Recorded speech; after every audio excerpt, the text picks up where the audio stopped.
Tarde, quase boa noite. A gente vai começar agora a live com a Eugênia Gonzaga.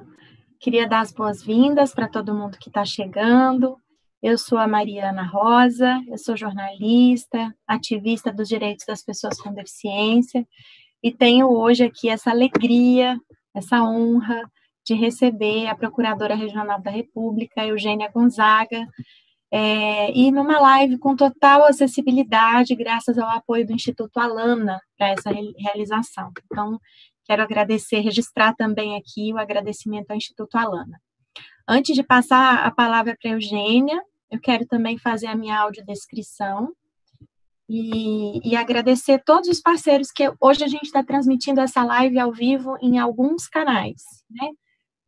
Tem o meu canal do YouTube, o canal do coletivo feminista Ellen Keller, do qual eu sou uma das integrantes, então as companheiras de lá também estão assistindo e compartilhando, o Laboratório de Estudos e Pesquisas em Ensino e Diferença da Unicamp, a Marta está também de olho aí conosco agora, a Rede Nacional da Primeira Infância, agradeço principalmente a Cláudia Mascarenhas, que facilitou essa abertura para a gente, no Facebook com a Abraça, Alexandre, e o Instituto Viva a Infância, tá?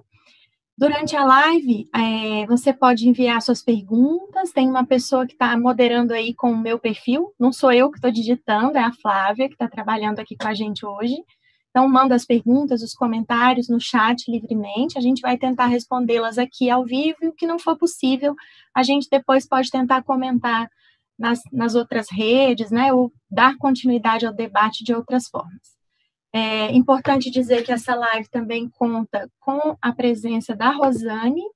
Rosane é a nossa intérprete de Libras, e também, já falei, né, das legendas e da audiodescrição que vou fazer então agora. Na verdade, vou começar pela da Rosane. A Rosane é uma mulher, tem pele branca, tem um cabelo avermelhado, que está semi-preso, e uma blusa de manga curta, preta, e ao fundo a parede dela é branca. E eu sou uma mulher de pele clara, branca, tenho cabelos cacheados, castanhos claros, na altura das orelhas, estou usando um óculos de armação transparente, uma blusa de listras em tons de rosa, e estou sentada, atrás de mim tem uma parede branca com alguns quadros. Agora sim, então, vou passar a palavra para a nossa convidada, a Eugênia, que é mestre em Direito Constitucional pela PUC de São Paulo, é Procuradora Regional da República em São Paulo, é Procuradora Federal dos Direitos do Cidadão adjunta e é presidente da Comissão Especial de Mortos e Desaparecidos Políticos da Presidência da República.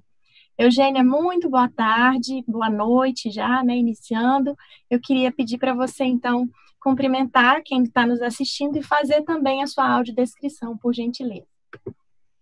Olá, Mariana, olá a todas e todos que estão aqui assistindo, agradeço o convite, estou muito contente de estar aqui numa live com acessibilidade, né, sempre procuro participar de lives com acessibilidade, mas nem sempre a organização consegue, né, proporcionar, então, realmente me dá uma satisfação muito grande. Parabéns a toda a equipe que garantiu essa produção toda, e gostaria de só fazer uma pequena correção no meu currículo, porque talvez eu tenha passado alguma coisa desatualizada.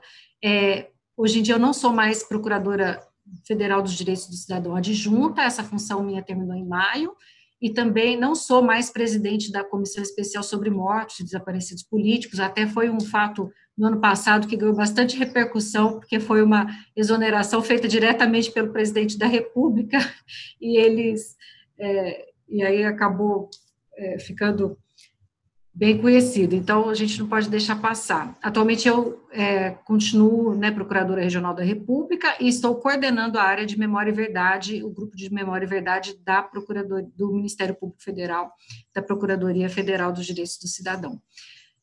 Bem, minha audiodescrição, eu sou mulher, estou com cabelo preso, meu cabelo é escuro, liso, estou com óculos de aro escuro também, minha pele é morena bem clara, estou com uma blusa branca, um lenço de 3 cores, assim, preto, bege, branco, mais ou menos assim, e atrás a parede é bege, meio amarelada, e aparece de longe a moldura de uns quadrinhos aí. Muito bem, estou pronta. Vamos lá, Mariana, para as perguntas. Muito obrigada pela correção do currículo, não foi você que me passou errado, fui eu que consultei uma fonte desatualizada, e você é sempre muito paciente, gente, porque assim, a gente acaba ficando um pouco nervosa, né, não é todo dia que a gente conversa com a Eugênia, então acabam cometendo alguns equívocos, te peço desculpas e agradeço a paciência, tá? Vamos lá sem com, problema então, nenhum. Acontece. vamos direto às perguntas e reforçando, quem quiser colocar aí no chat, né, a gente vai tentar também contemplá-las aqui agora. Então, vamos começar, Eugênia. Você tem uma história grande, né, na defesa da educação inclusiva, enfim, o seu nome é muito conhecido na defesa dos direitos das pessoas com deficiência e tem uma ênfase também na educação inclusiva e outros aspectos. Mas pensando na educação inclusiva e pensando também que talvez nem todas as pessoas que estão nos acompanhando agora sabem a diferença entre educação especial e educação especial na perspectiva da educação inclusiva, eu queria te pedir para falar o principal marco, na sua opinião, nesse campo das pessoas com deficiência e por quê, e talvez aproveitar para já marcar essa diferença conceitual entre educação especial e educação especial na perspectiva da educação inclusiva. Bem, o marco mais explícito dessa diferença é a Convenção da ONU. Mas, no Brasil, nós já começamos a defender essa diferenciação desde a Constituição Brasileira de 88. A Constituição Brasileira, ela garante ensino fundamental, hoje chamado ensino básico, para todos os alunos. Então, para alunos com e sem deficiência, o ensino básico é obrigatório, ele é em escola, ela garante o ensino escolar, e para ser escola pressupõe ambiente coletivo. Ambiente coletivo é um ambiente marcado pela diversidade, não basta ser uma escola, por exemplo, mista, metade dos alunos com deficiência, metade sem, né? É uma escola apenas para um tipo de deficiência e outra metade sem deficiência. Essa escola não é não é a escola inclusiva, não é nem escola, na nossa opinião, porque não é um ambiente marcado pela diversidade. Essa é a garantia constitucional para todos os alunos, ensino básico em ambiente escolar. Além disso, a nossa Constituição, ao invés de dizer como a Constituição anterior, que ela falava em educação especial, no capítulo da assistência social, então, para a gente ver que a diferença era muito grande, a Constituição de 88 vem e garante, além do ensino básico, ela garante o atendimento educacional especializado, preferencialmente na rede comum. Então, o que nós entendemos? Que o atendimento educacional especializado, AEE, ele é um complemento ao ensino básico. E aí nós vamos na Lei de Diretrizes e Bases, que é de 1994, e a gente encontra lá a definição de educação especial, e olha só o que ela diz, é o atendimento educacional especializado.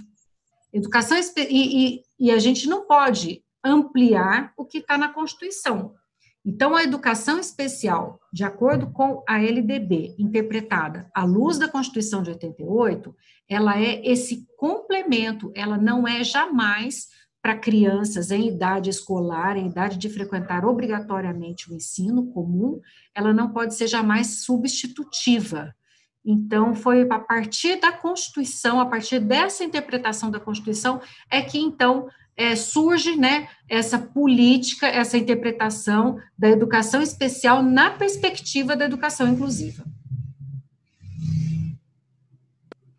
Excelente. Eu queria, então, chamar a atenção, você enfatizou, né, preferencialmente na escola comum, né, e essa palavrinha é uma das brechas na qual esse decreto tem se apoiado, né, ele diz, não estão dizendo que é exclusivamente, estão dizendo que é preferencialmente, né.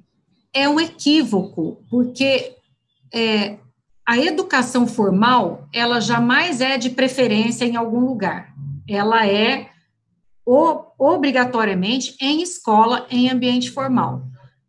A educação especial, ela passa a ser vista como algo que não é substitutivo. É por isso que a educação especial ou o atendimento educacional especializado, ele pode estar presente tanto dentro da rede comum, quanto dentro de escolas especializadas, escolas particulares, ambientes até que não são reconhecidos como escola.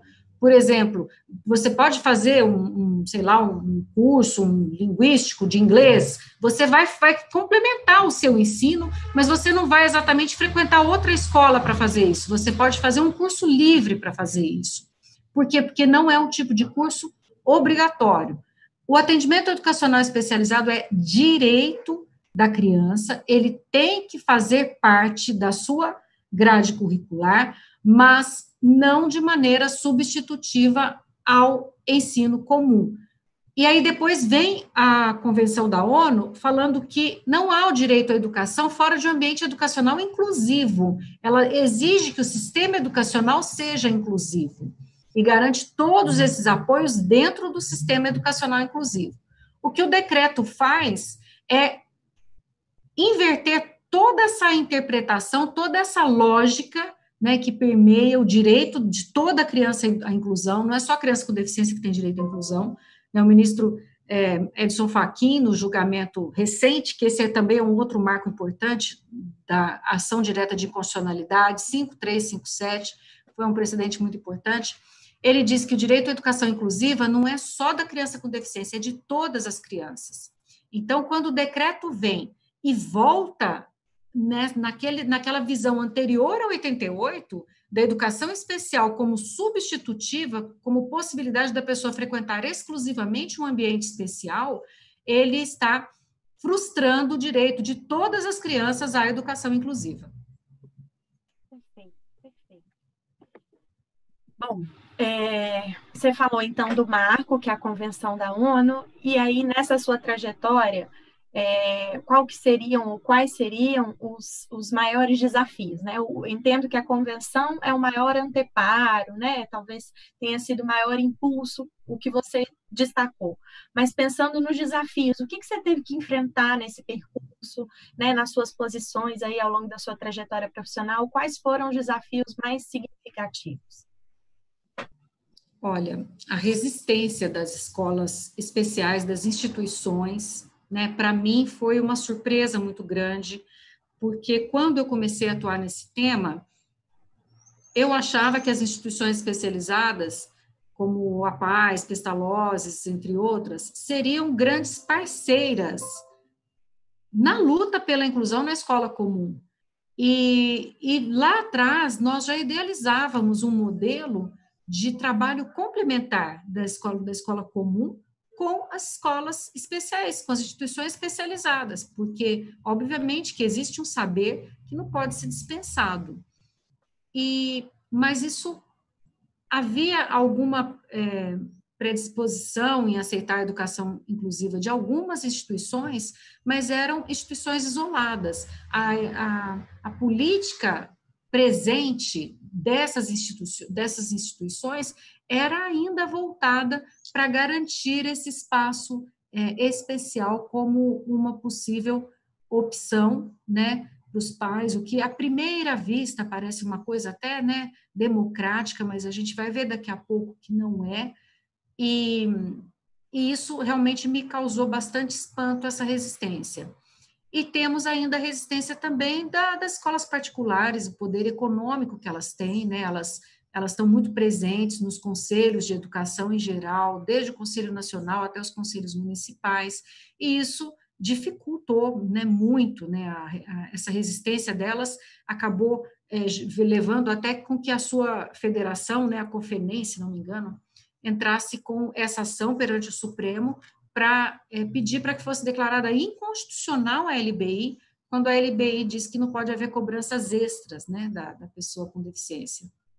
Então, são, como é que eu vou dizer, são resistências bastante, assim, surpreendentes, na minha opinião.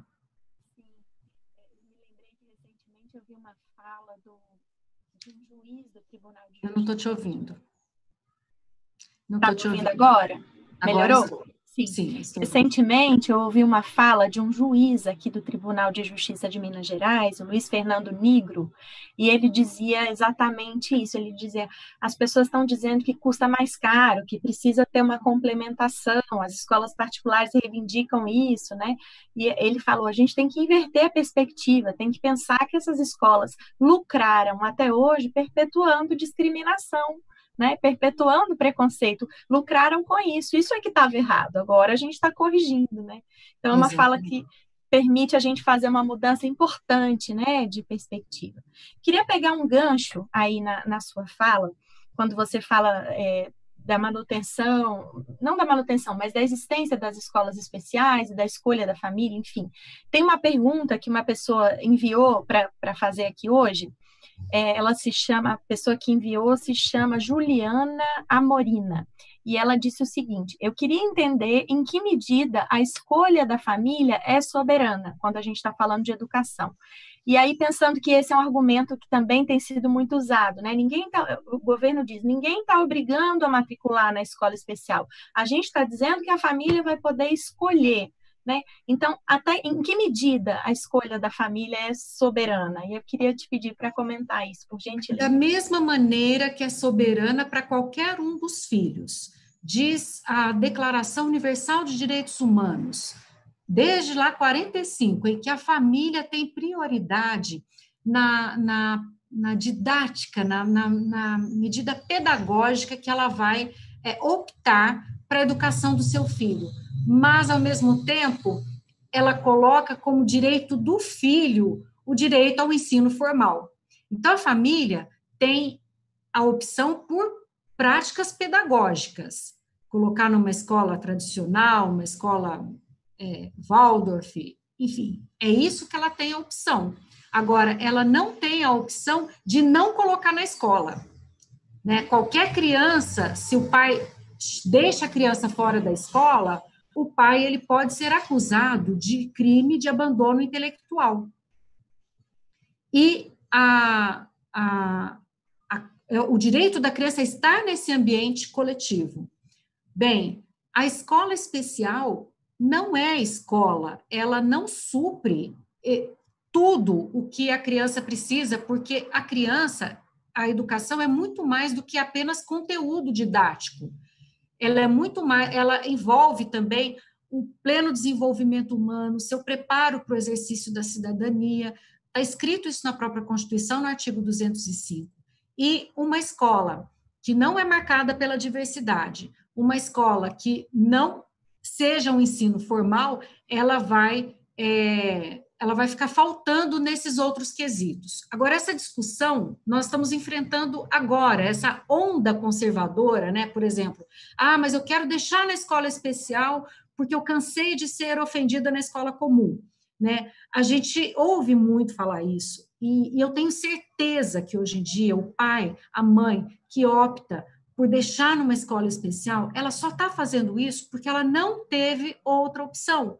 Ela não tinha a opção de estar no ensino comum. Hoje, o que o decreto faz, ao chancelar a possibilidade de ir para a escola especial, ele está dizendo para a escola comum, olha, tudo bem você fazer mais ou menos a inclusão, porque a gente vai ter especial. E, além disso, ele vai injetar muito dinheiro na escola especial. E, ao fazer isso, ao propiciar essa exclusão, esse ensino segregado, ele está, como eu disse antes, frustrando o direito das crianças ao ensino formal, ao ensino marcado pela diversidade.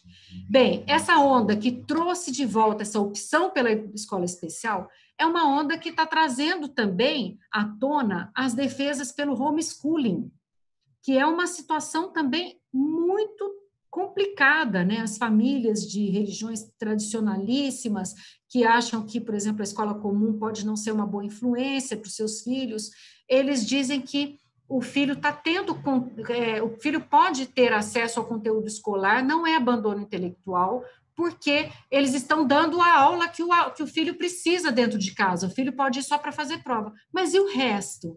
E o direito ao pleno desenvolvimento humano? E o preparo para a cidadania? Como é que fica o resto do direito dessa criança? Vai poder ser frustrado. Infelizmente, né, a gente está vendo isso já acontecer. né, essa onda de conservadorismo exacerbado, né, acabou de admitir no Distrito Federal uma lei que admite homeschooling. Isso aí vai precisar ser questionado perante o Supremo Tribunal Federal e vamos ver o que o Supremo vai dizer, né? Vai ser uma luta grande. Espero que eles mantenham essa visão que eles adotaram por conta dessa ADIM 5357. Eugênia, então, considerando isso que você está dizendo, eu posso inferir ou afirmar que, além desse movimento do homeschooling, né, somado com essa injeção de recursos nas escolas especiais, a gente está diante também de um cenário de precarização da escola pública? Quer dizer, o que está em jogo não é só o acesso à permanência das pessoas com deficiência à escola, o que está em jogo é a escola pública. Seria correto eu afirmar isso? Eu acho que é correto afirmar sim, porque voltando aí ao gasto da escola com as pessoas com deficiência, esse gasto, na verdade, dizer que é só por causa da pessoa com deficiência é uma falácia, é um engodo, porque todo esse gasto, né, entre aspas, ele vai beneficiar todas as crianças e todas as pessoas que frequentam aquela escola. Por exemplo, uma escola acessível arquitetonicamente, ela é acessível para o aluno que tem deficiência física e também, por exemplo, para algum professor que tenha problemas de subir escada ou que adquira algum problema ao longo da vida, para alguém que sofra um acidente e fique temporariamente, né, com essa necessidade especial, com dificuldade de locomoção. Vai servir para as pessoas que visitam a escola como pais, né? A mudança nas práticas pedagógicas da escola para acolher alunos que, por exemplo, que tem também deficiência intelectual, é uma prática pedagógica que é muito mais acessível para as crianças sem deficiência, ela traz grandes benefícios para todas as crianças. A língua de sinais na escola comum é importantíssima, porque toda escola precisaria ser bilíngue, no sentido de adotar duas línguas, como a gente tem, por exemplo, as escolas de inglês, de português, né? Então, são situações que vão beneficiar a todos os alunos. E a gente, realmente, quando esse investimento sai da escola pública e vai para uma escola separada, o cobertor é curto, ele vai deixar de entrar para a escola pública e os pais vão ouvir o que eu ouvi, né, há 20 anos atrás, quando eu queria matricular meu filho. Mãe, se eu fosse você, não colocava seu filho nessa escola. Por quê? A escola não se prepara, não quer estar preparada, obviamente ela não é a melhor escola para receber seu filho, né? Então, os pais acabam ficando sempre entre esse dilema. Agora, enfim, já me perguntaram, você como mãe, colocaria seu filho numa péssima escola comum, que não estivesse preparada, ou você colocaria numa ótima escola especial super preparada? Eu falei, bom, essa pergunta não é justa, porque ela compara o pior de um com o melhor do outro, né? Mas hoje em dia, eu colocaria sim na escola comum despreparada e ia tentar lutar pela preparação dela, porque é um ambiente desafiador, aonde toda criança vai ter condições de crescimento. E tirá-lo para colocar num ambiente separado, menos desafiador, eu só vou aprofundar a diferença, o abismo, o distanciamento dele. Perfeito. Nossa, eu estou me lembrando, eu tenho uma filha de 7, né, que tem deficiência, é cadeirante, não oralizada, tem baixa visão, enfim, uma série de características, e é um poço de curiosidade, muito, muito alegre, enfim. E eu estou justamente procurando escola para ela, né? Ela saiu da educação infantil, agora vai para o ensino fundamental, e estou visitando aqui uma escola ali, outra escola acolá, pública, privada, enfim.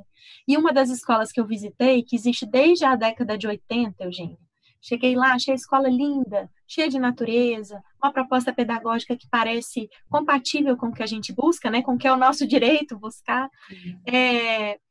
Quando eu olhei, um monte de lances de escada e as salas de aula todas no andar de cima. E aí eu perguntei, nossa, nunca estudou uma criança cadeirante aqui antes? Não, nunca estudou uma criança cadeirante ali antes. Não, desde a década de 80. E você acha que não existiu? Você acha que não foi procurada? Claro que foi. Não estudou porque está inacessível, né?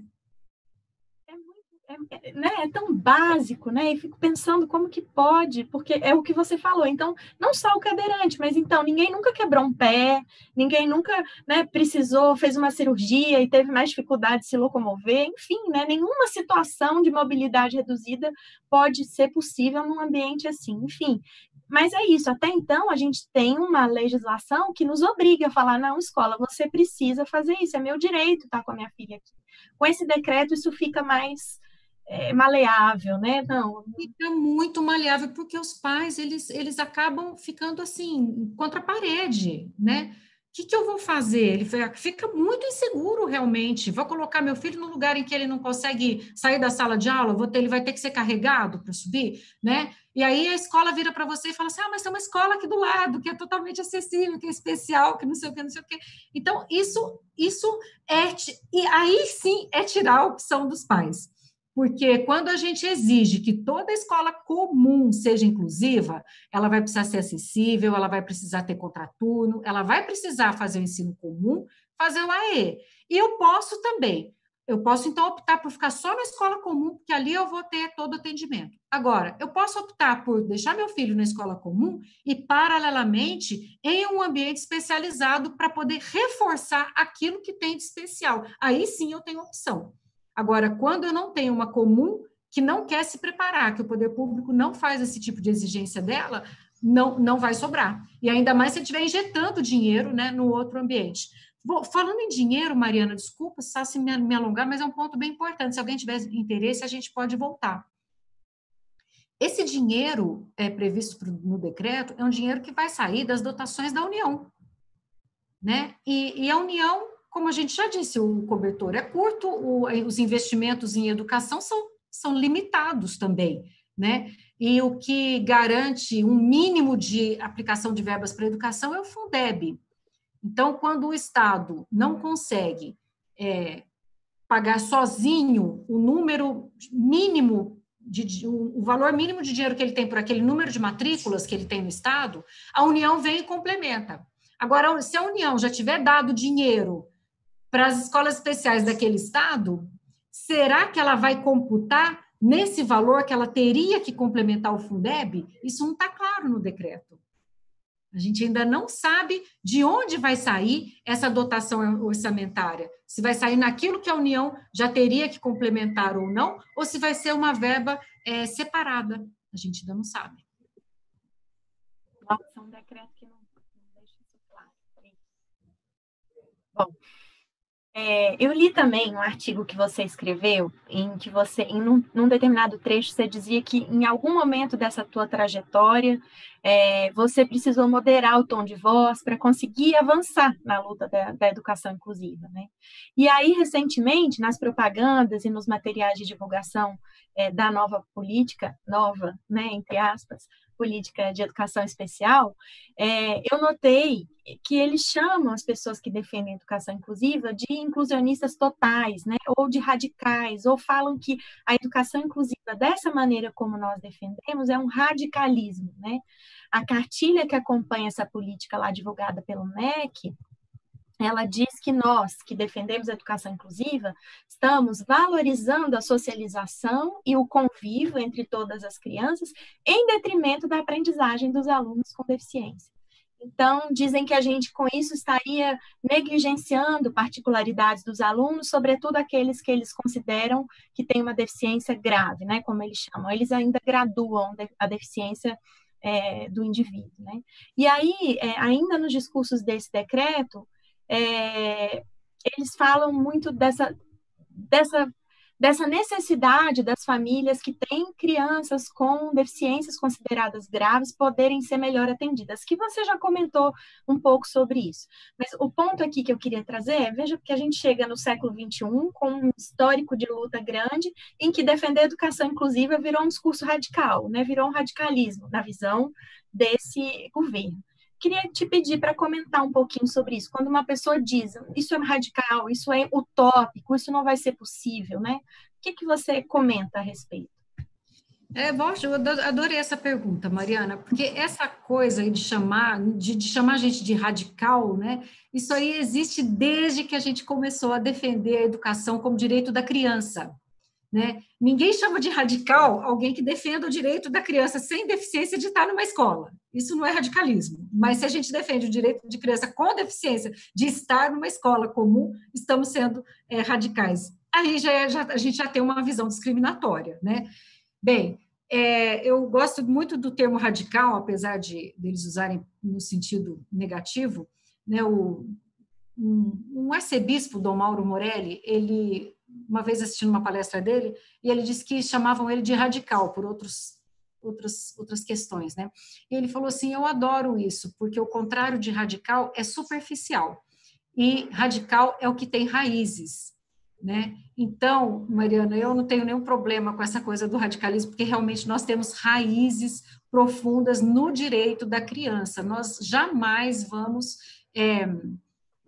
negociar esse direito. Não dá para dizer que a criança pode ficar um tempinho ali separada, depois voltar.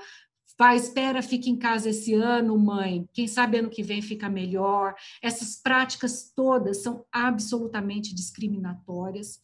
E quando eu falo da questão da moderação do discurso, é porque logo no início eu levantei toda a legislação que protegia o direito da criança. Apesar de ter um filho com deficiência, eu passei a defender que o direito era dele, não era meu dever garantir para ele o direito à inclusão. E isso algumas mães vinham abismadas falar comigo, como é que você pode fazer isso com o seu filho? Você não está pensando no bem dele. Eu falei, não, eu estou pensando só no bem dele, eu estou sendo, assim, extremamente, às vezes, eu passei por coisas que eu sofri, sim, né? Teve situações que foram difíceis, mas eu tenho certeza que teria sido muito mais difícil deixá-lo de fora, não garantir para ele, né, aquilo que ele teria direito. Então, esse é o radicalismo, é tratar, né, a inclusão, e é um radicalismo que eu falo no melhor sentido. Somos realmente intransigentes com esse direito da criança ao ensino formal, com os apoios necessários em ambiente de diversidade. E porque ao contrário disso é ser superficial, né? Então a gente não vai ser superficial numa coisa tão importante como essa.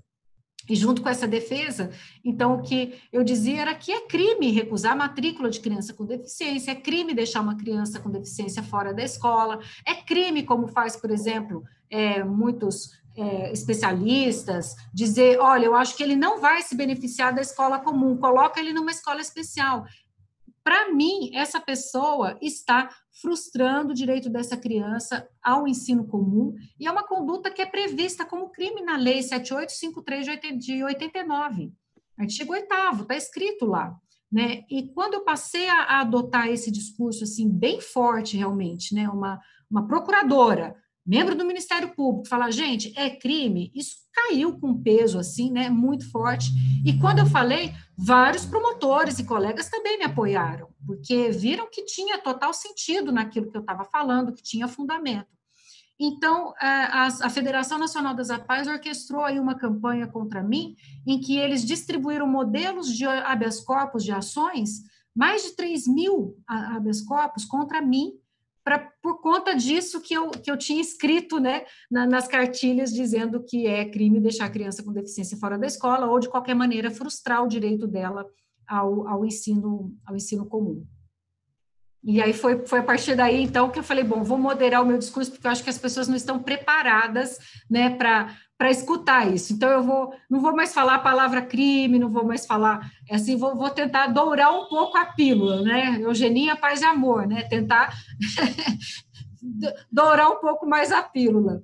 Mas, por fim, assim, não tem jeito, quando uma ideia faz sentido, é isso que acabou ficando, né, hoje em dia, para mim foi uma surpresa esse decreto retroceder tanto desse jeito, porque já era uma coisa assim bastante introjetada para as escolas comuns, para as escolas, para os professores, que não tinha mais essa faculdade de querer ou não receber a criança com deficiência, né? E aí agora a gente volta a discutir tudo isso novamente. Interessante como o decreto tem dividido, né? Dividido os movimentos das pessoas com deficiência, dividido as famílias, né? Eu convivo também com muitas famílias, né, converso com muitas, e às vezes elas falam para mim, eu entendo, que tem toda uma raiva, uma frustração, uma angústia, eu partilho também disso, é um cansaço, Eu não é partilho também. fácil mesmo, É. né? É muito difícil. Mas aí vem, elas falam: você prefere que sua filha fique na escola desenhando lá num cantinho, sendo segregada dentro da escola só para atender o seu desejo da escola regular? Você que é preconceituosa. Ela vai ser muito mais bem atendida se ela estiver numa escola especial, que agora, né, até considerando o que você falou, eu vou chamar de instituição segregada, que não pode se chamar de escola, né? Então cria-se essa, como se só fosse possível escolher, como você mesma disse, entre uma coisa que é uma escola comum ruim, né, que É. não faz a inclusão, ou uma instituição segregada com algum tipo de preparo, mas que também não é uma escola, né? Quer dizer, se a gente tiver que defender uma política pública tendo só essas duas possibilidades, que projeto de sociedade que nós vamos levar adiante, né? Que Não, mundo... e outra, em total ofensa ao que o próprio país assinou perante a Convenção da ONU, né? Isso vai contra todas as recomendações, todas as observações que já vêm sendo feitas pelo Brasil, pelos comitês de análise, e, e uma política não se faz aprofundando as falhas, aprofundando os desafios. Toda a política tinha que ser voltada para preparar esse ensino comum sem deixar o ensino especial de lado. Seria uma política que casasse as duas coisas. Por isso que a gente fala política de educação especial na perspectiva de educação inclusiva, voltado para a educação inclusiva. Esse é o direito volto a repetir, de todas as crianças. É nesse sentido que a gente tem que rumar o nosso barco. Agora, quando a gente pega o barco e começa a jogar bote para lá, bote para cá, e aí cada um vai para um lado diferente, a gente não vai chegar no mesmo lugar, né? O meu menino, ele tem meu rapaz, né, já está com 21 anos, ele tem síndrome de Down, então teve momentos, sim, de passar por essas situações muito difíceis, né, de ver que, principalmente já no ensino médio, né, que ele não estava acompanhando exatamente aquilo que a turma, né, fazia, ele teve que fazer algumas atividades diferentes, afinal de contas, ele estava numa escola bastante, né, tradicional e tudo, mas tudo que ele fez foi de um ganho tão grande para ele, tão grande, né? Mesmo que, por exemplo, em alguns trabalhos, ele sempre adorava ele adora a árvore genealógica, né, das famílias. Então, nos trabalhos de história, ele focava nas árvores genealógicas das famílias, dos reis, decorava, né? Por fim, ele que dava dica de data, que ele é muito bom de memorizar data de nascimento, né? Dica de data do casamento, do não sei o quê. Então, ele encontrou formas dele se beneficiar, sim, de acontecer. Foi perfeito? Foi exatamente aquilo que eu imaginava? Não foi. Eu também tive problemas com a minha filha que não tem deficiência, a gente vai, né, se adaptando. Agora, eu tenho certeza que ele não seria a pessoa que ele é hoje se a gente tivesse desistido da inclusão. Porque não é simplesmente uma vaidade, não é realmente satisfazer uma necessidade do seu filho. Se surgir um remédio que, sei lá, que vai beneficiá-lo e a gente puder utilizar, a gente tem que ir atrás, sim, né? Porque vai beneficiá-lo. Não é uma questão de vaidade do pai e da mãe, eu acho que é dever dos pais, né? E, às vezes, o caminho é muito difícil, realmente. Agora, não é fácil para ninguém, né? Eu tenho certeza que o caminho do desafio ainda é o melhor para ele e para todas as crianças. Também estou com você.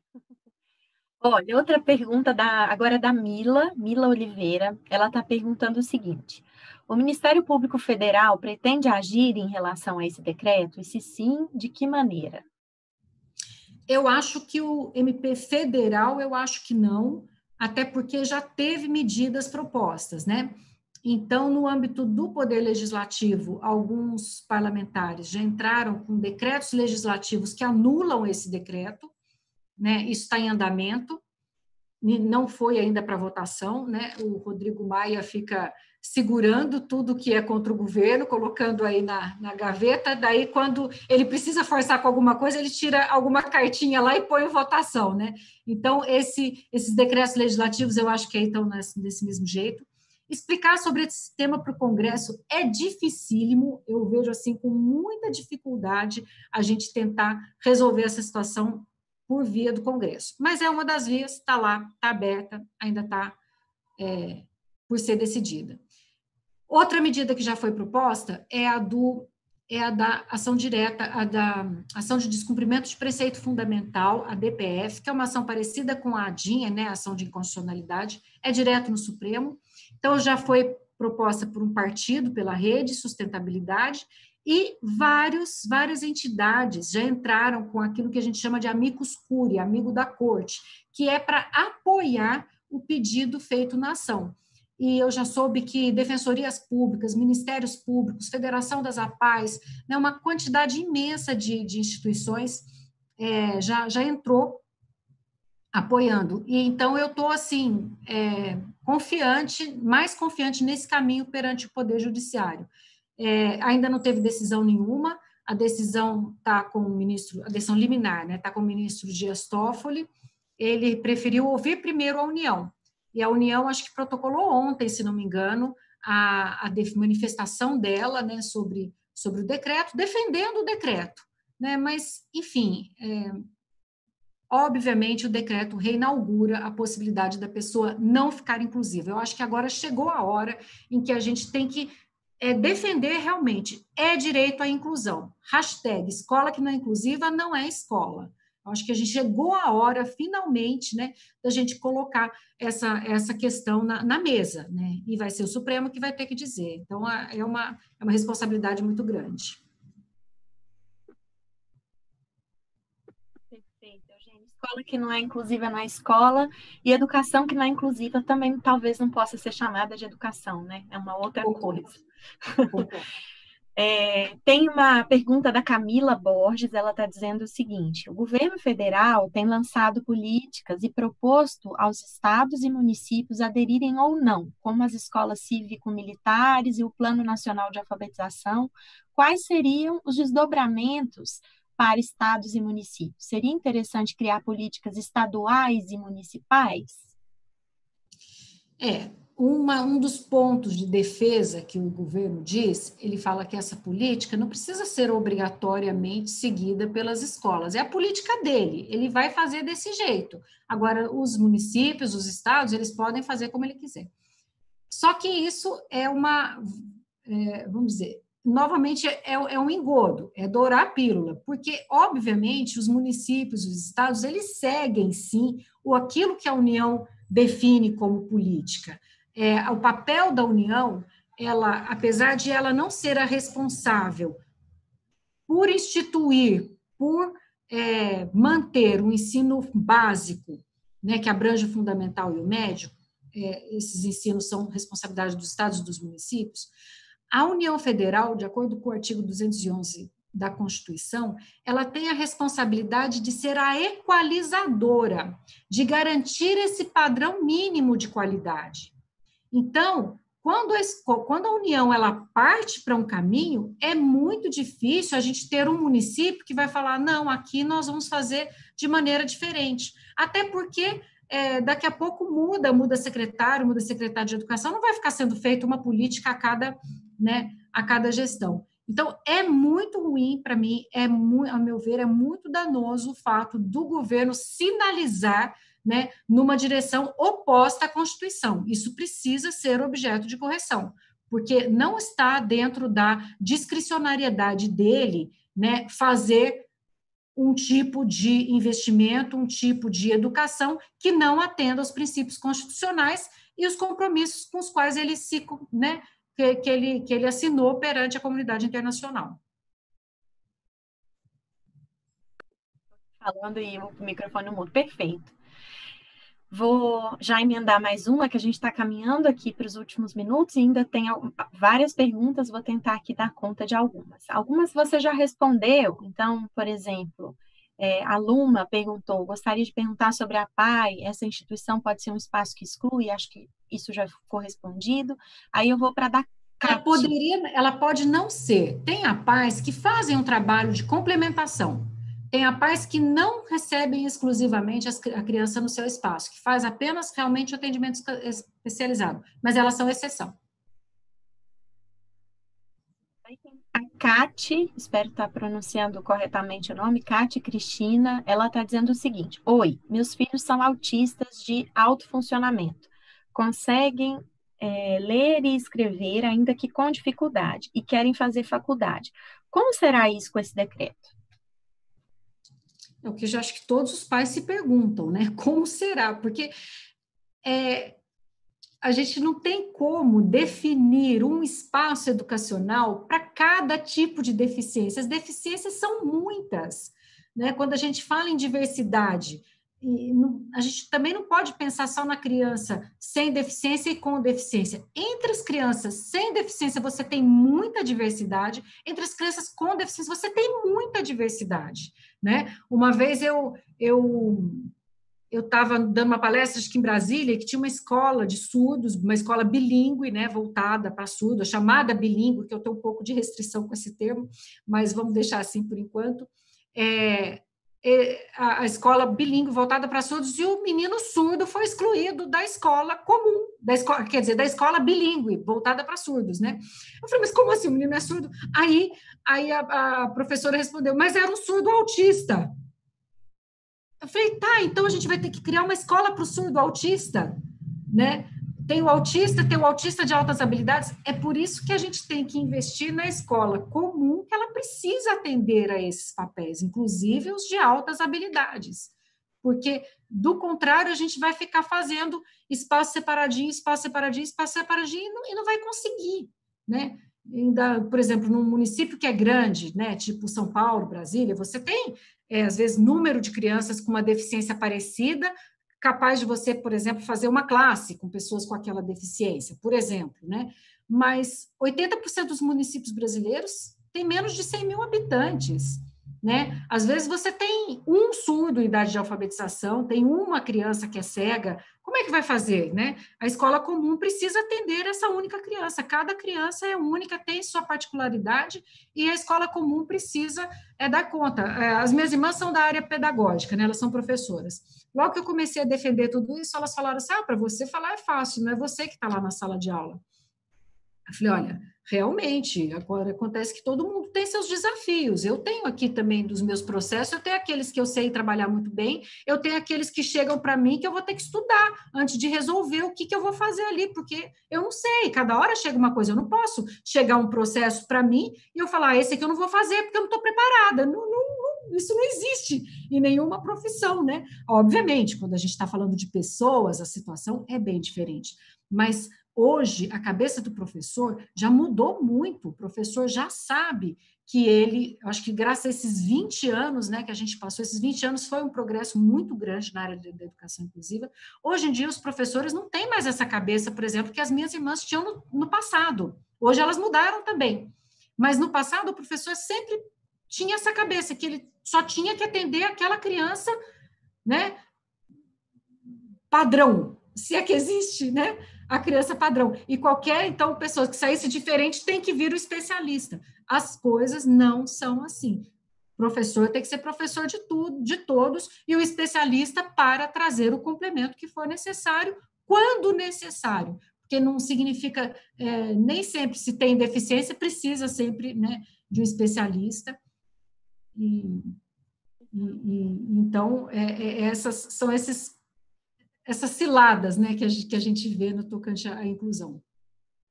Eu fico com a impressão que é uma opinião muito particular, né, que usam a deficiência, estão usando a deficiência como pretexto para criar nichos de mercado.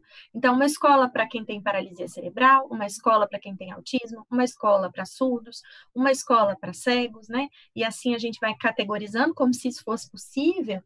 E com isso tem como está escrito lá na cartilha, vamos criar novos espaços, novos produtos. Tá escrito, né? Então, será que não é sobre isso, né? tudo financiado com dinheiro público. Dinheiro que deveria estar indo para preparar as escolas comuns. Vão preparar ambientes separados que serão geridos por instituições privadas. A gente tem que falar nisso. Serão geridos por instituições privadas. Qual a diferença? Eu estou desconfiada da instituição privada? Não. A diferença, gente, é que é o seguinte, uma escola pública só tem lá dando aula quem passou no concurso para estar lá. Não tem essa coisa de apadrinhamento, de pegar e contratar o meu parente, porque tem que ser por concurso numa escola pública. Ainda, porque até isso estão querendo voltar atrás já.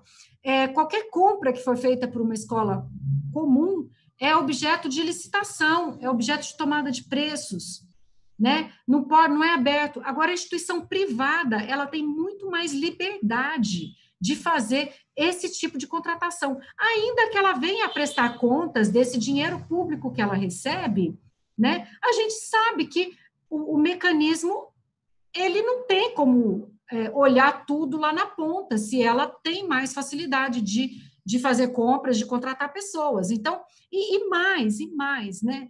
Dinheiro público é para o ensino público, não é para nenhum ambiente privado se satisfazer do dinheiro público.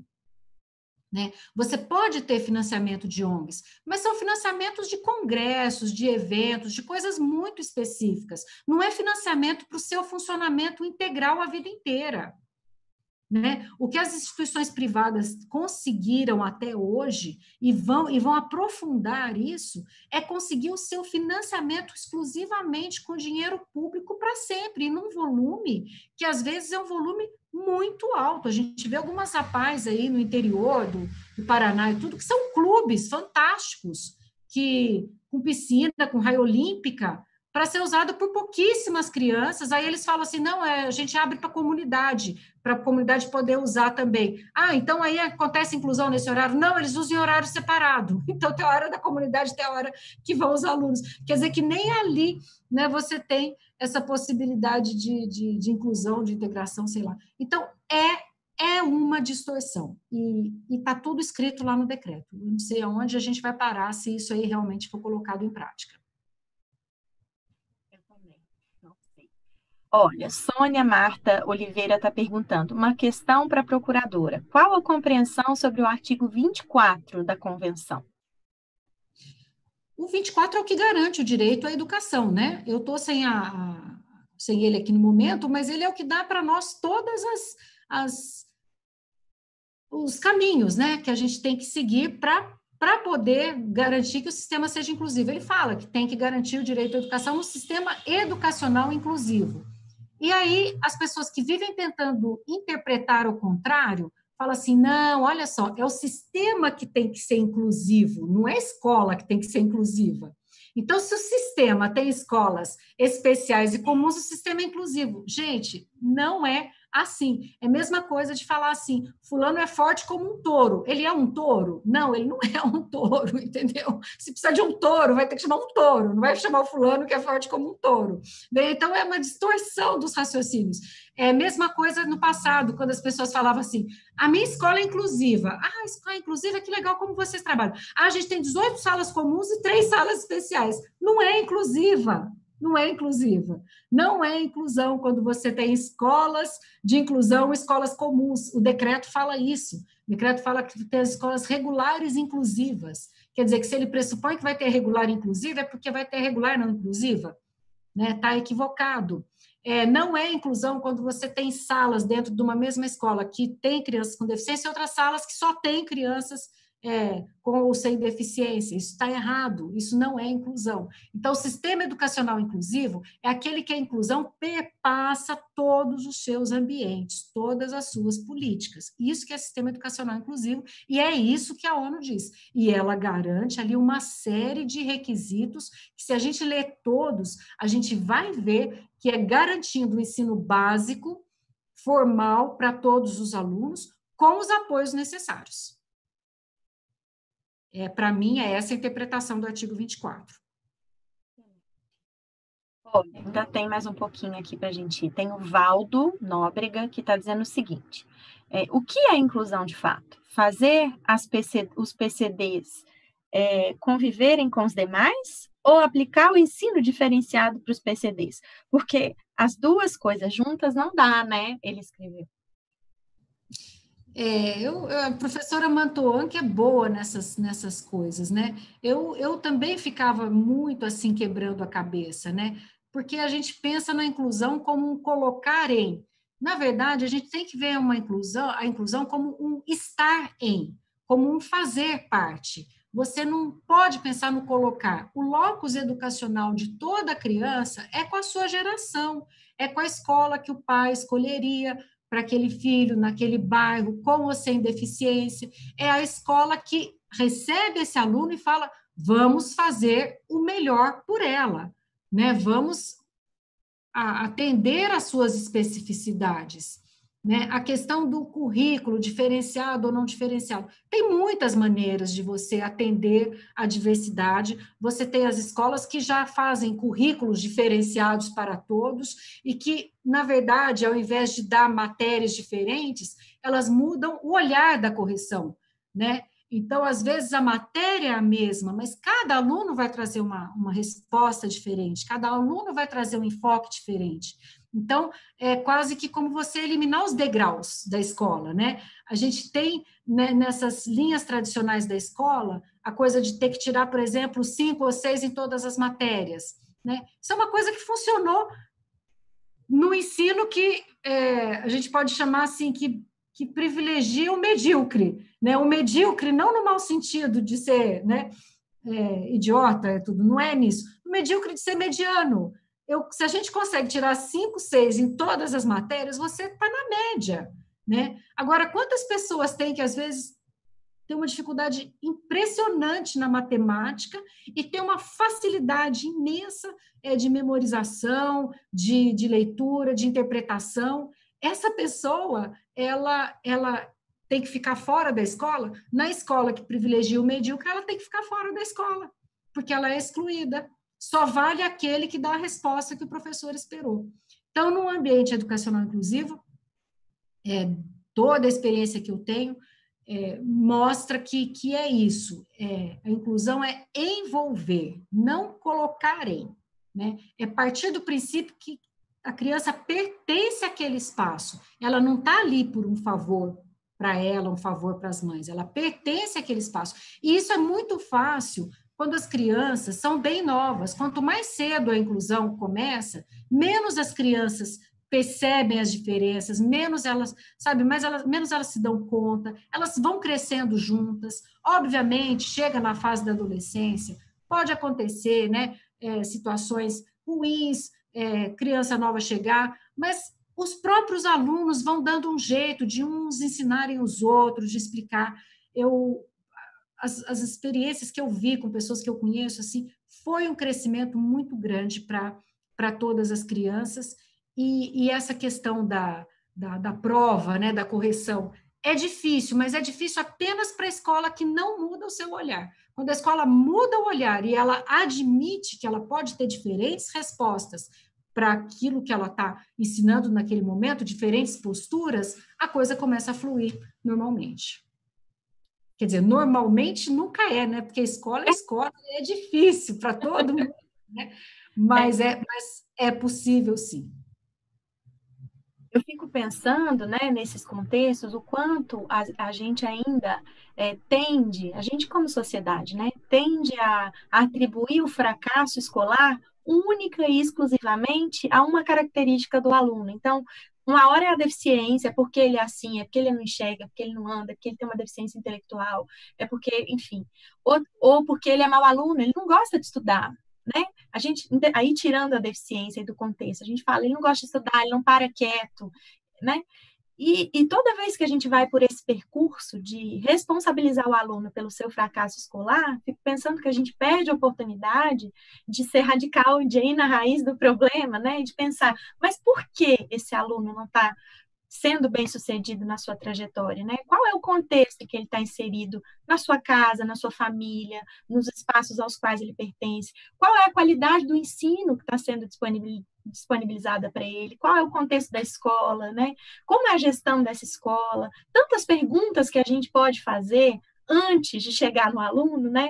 Quantas perguntas sobre o ambiente, sobre as relações. Então, toda vez que a gente vai direto no aluno, me parece que a gente quer resolver um problema muito rápido, só que ao invés da gente ir na raiz do problema, a gente fica na superfície, como você disse, né? E aí a gente não resolve o problema.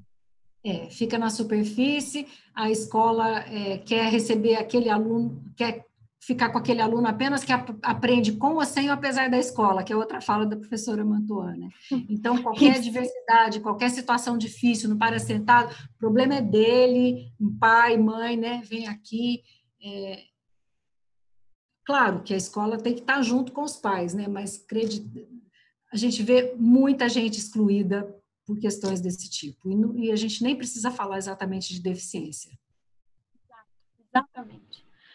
Bom, chegamos aqui no fim, que pena, viu? Que conversa boa e que traz tantas perspectivas para a gente pensar e aprofundar. Eu quero começar a encerrar agradecendo mais uma vez todo mundo que acompanhou a live, que esteve aqui com a gente, né? Agradecer aos parceiros que transmitiram, né? Então, de novo, o Coletivo Feminista Ellen Keller, o LEPED, dando um abraço para a Marta, que também gosta muito de você, para a RNPI. RNPI, o Edu, que está nos ajudando hoje, na Abraça também com o Alexandre, no Viva Infância, a Cláudia e a Patrícia, tá? Agradeço todo mundo que está, e a Flávia também, que estão nos apoiando nessa transmissão. Agradeço também ao Instituto Alana, mais uma vez, por ter viabilizado essa conversa de modo acessível para todas as pessoas. A Rosane, que fez a nossa interpretação em Libras aqui. Ellen, Kleberson, outra Flávia, que está aqui mediando. E deixo, então, com você, Eugênia, as palavras finais aí para você se despedir, deixar alguma mensagem por último. E se eu puder fazer um último pedido, é assim, como é que a gente mobiliza as pessoas que acham que esse assunto não é com elas? Como é que a gente convoca a sociedade para reivindicar esse direito, que é um direito de todo mundo? Mariana, você também é mãe, né, de uma criança com deficiência. Quando você fala assim, eu me vejo muito em você, né, nessa ânsia que a gente sempre tem, essa pressa que a gente tem, né, de resolver. E a inclusão é uma bandeira muito difícil, né? As pessoas falavam assim, você é de direita ou de esquerda? Eu falei assim, olha, eu sou principiológica, eu trabalho com o tema, né, da inclusão de criança intelectual na escola, que você não vai achar ninguém compreendendo nada, em lugar nenhum, né? No debate presidencial acho que era Dilma e Aécio, fizeram essa pergunta sobre as pais, os dois saíram pela tangente, responderam igualzinho, né? Assim, uma decepção, é uma luta realmente, Mariana, assim, sensibilizar as pessoas, né? O caminho é esse. Nós estamos fazendo, acho que nesses anos a gente mudou muita coisa, a mídia tradicional enfrentou esse tema, várias matérias, né, sobre inclusão. Eu fui convidada várias vezes para falar, mostrando escolas com crianças com e sem deficiência. Eu acho que, apesar desse retrocesso que a gente está vendo agora, eu acho que a inclusão é um caminho sem volta.